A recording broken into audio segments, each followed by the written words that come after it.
دوستوں کہا جاتا ہے کہ بھٹو کی میت کو جس خصوصی طیارے کے ذریعے اسلام آباد سے سکھر لے جایا جا رہا تھا اس کے پائلٹ کو اس بات کا علم نہیں تھا کہ وہ کس مشن پر جا رہا ہے۔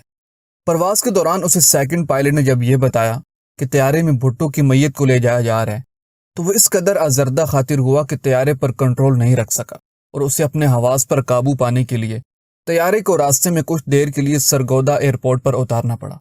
دوستوں بعض حلقوں کا خیال ہے کہ طیارے میں کوئی خرابی ہو گئی تھی، حالانکہ ایسا نہیں تھا۔ طیارے میں کوئی خرابی نہیں ہوئی تھی۔ طیارے کا پائلٹ سابق وزیر اعظم کی پھانسی اور ان کی میت کے طیارے میں موجود ہونے کی خبر پر حواس باختہ ہو گیا تھا، اور شاید یہ بہت حد تک ایک فطری رویہ بھی تھا۔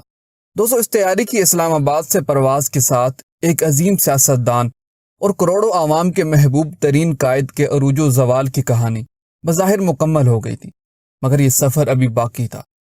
بھٹو کے عروج اور اقتدار کا سفر ابھی باقی تھا۔ بھٹو نے ایک زمانے میں مس بے نظیر بھٹو کو کہا تھا، میں قبر میں لیٹ کر اس ملک پر حکومت کروں گا، اور اس وقت کو واپس لانے کے لیے سابق وزیر اعظم نے اپنی نوجوان بیٹی کو اپنی وارث قرار دیا تھا، اور اسے تلقین کی گئی تھی کہ وہ اپنے بابا کی کھوئی ہوئی کرسی حاصل کیے بغیر اپنے لیے شہنائیوں کی بزم نہیں سجائے گی۔ دوستوں مصنف لکھتے ہیں کہ سعادت مند بیٹی نے اپنے عظیم باپ کے اس حکم کو دل و جان سے قبول کر لیا۔ اگر آپ کو ہماری یہ ویڈیو پسند آئی تو پلیز اس کو لائک اور اس طرح کی مزید انفارمیٹیو ویڈیوز دیکھنے کے لیے ہمارا چینل سبسکرائب کر دیں۔ جزاک اللہ۔